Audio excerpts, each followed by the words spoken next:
that jazz and more on this edition of Access E out of Japan. I'm your navigator, Alice Idea, gliding through the smooth operation. We start with the man who taught everybody, don't worry, be happy, Bobby McFerrin. He's got a whole new groove, as Japanese fans recently found out.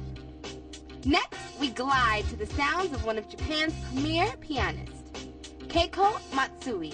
Find out why she says her latest CD is her best. And then it's off to the prestigious Tokyo Jazz Festival, where the who's who of jazz gathered for a musical summit. So chill with me and the music on this edition of Access E out of Japan.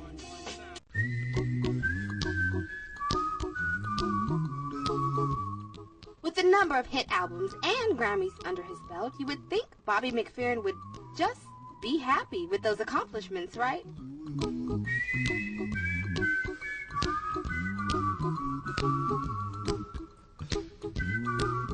Don't worry, that's not about to happen just yet, as he is proving to have a lot more in store.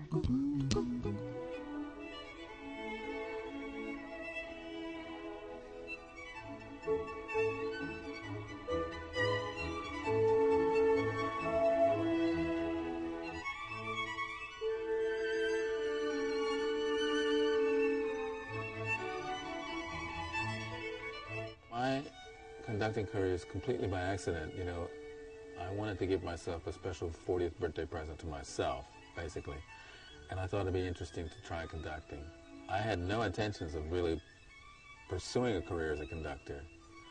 But after that one performance, I started getting other calls from other orchestras. Don't Worry, Be Happy was very big at the time. So I got really interested in conducting. Because I thought, wow, this is, you know, Mozart, Beethoven, I get to sort of revel in this music. And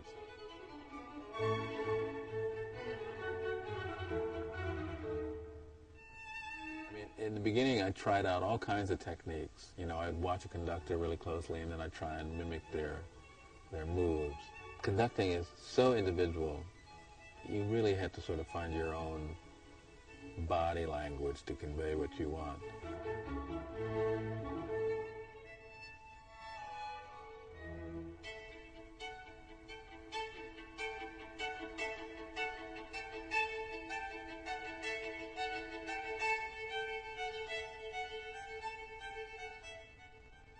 I think it's the first invitation I've actually had that I'm aware of. There might have been other invitations, but maybe for one reason or another they didn't pan out. It's a really good orchestra. I'm conducting mostly. I do about 15-20 minutes of a cappella, you know, solo improv after the violin concerto.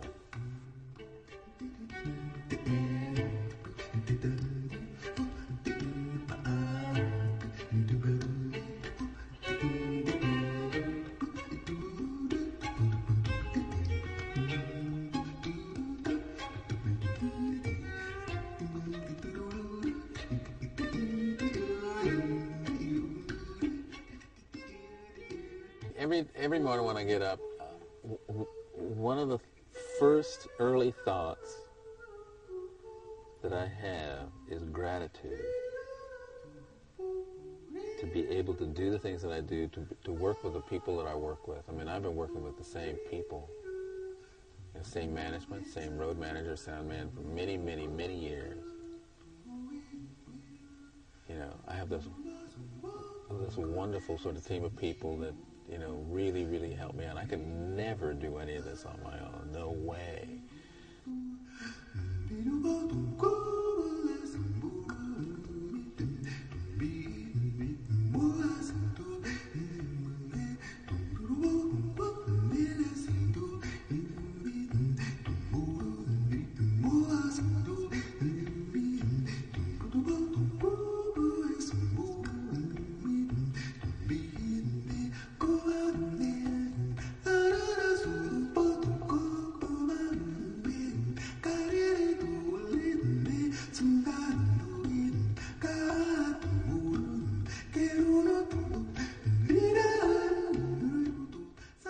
I have a couple of dreams. I'd love to really put together a band with James Taylor, Alison Krauss, and Eric Clapton. Steve Gadd on drums. That would really, really, really, really be great. I'd love to do that. Because I've written some tunes that I'd love to hear them do, you know, sort of like in the bluegrass / country kind of genre, that kind of a thing. I'd like to explore that music. And then I'd like to conduct at Carnegie Hall. You know, that would really be great.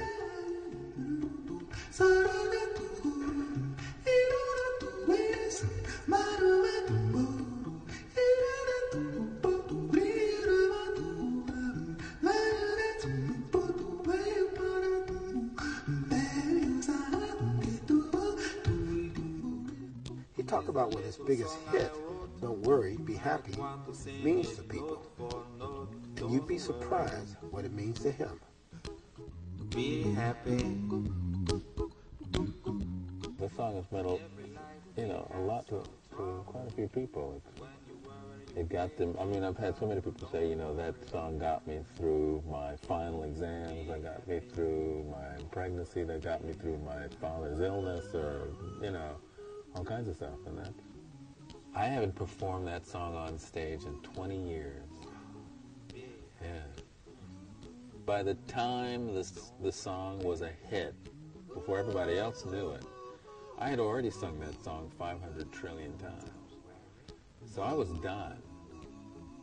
Recorded it, didn't do an ounce of promotion, and it just took off all by itself.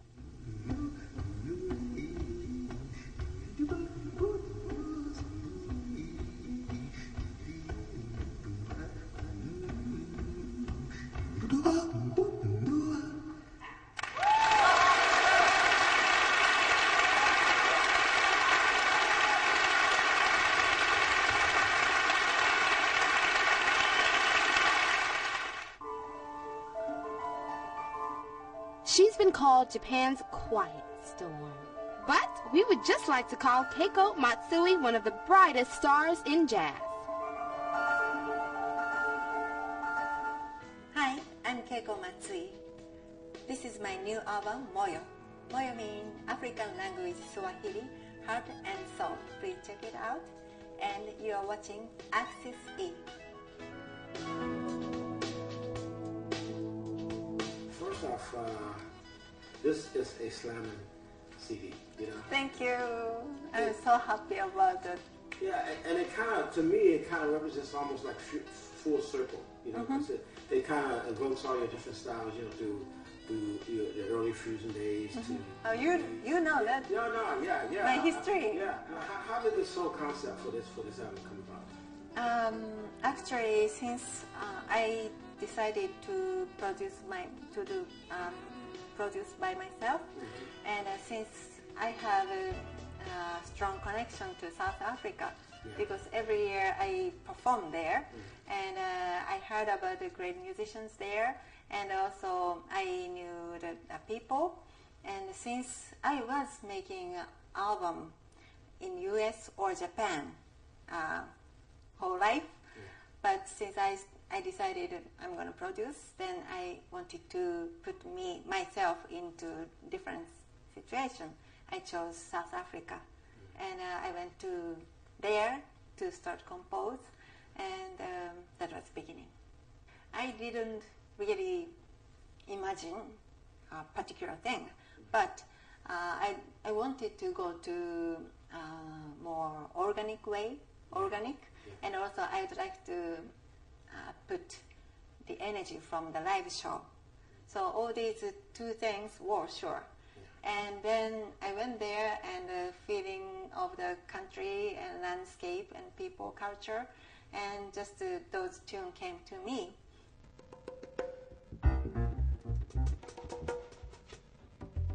You have one of my favorite saxophonists, Gerald Albright, Yes. on this. Now, how did that come about?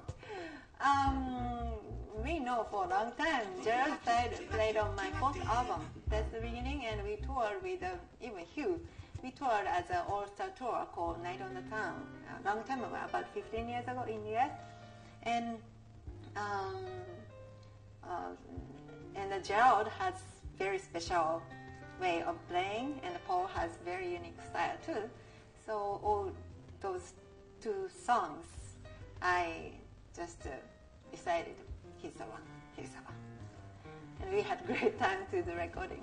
How is it when you come back to Japan to play? Yes, it is a very nice feeling to. I'm coming back to my country with my music and to share the stage. I mean, that's a very special thing. Even I travel many states and Russia, Ukraine, Latvia, Finland, and it's still so nice to be back home. What's the best thing a fan has ever said to you? One gentleman said, Keiko, you have a totally different ethnic background and the culture and religion, everything we are different, but when I listen to your music, I feel your music gives back to the roots of the soul, bring me back to the roots of the soul. When I heard that, I felt maybe because when I play or I compose, I always feel some connection from the above. And maybe he's listening to my music, and through that, maybe we are meeting from some point there. And when I realized that, I felt, oh, music is so magic, so special.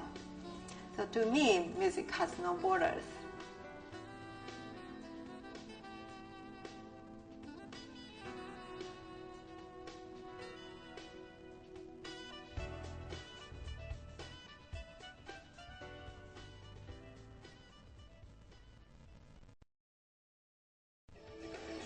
Joe Sample, Lee Ritenow, Bob James, Candy Dofer.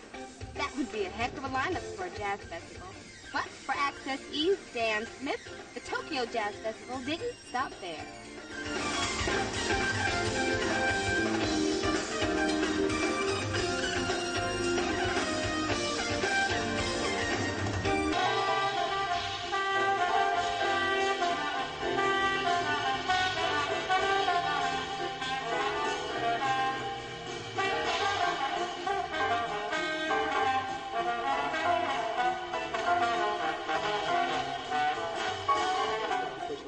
Welcome to Tokyo, and welcome to the Tokyo Jazz Festival. It's good, absolutely fantastic to be here.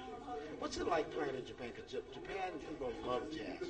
You know, this is my, I don't know, maybe 10th or 15th time coming to Japan, and I was somewhat surprised when I first came here because the audiences just went crazy.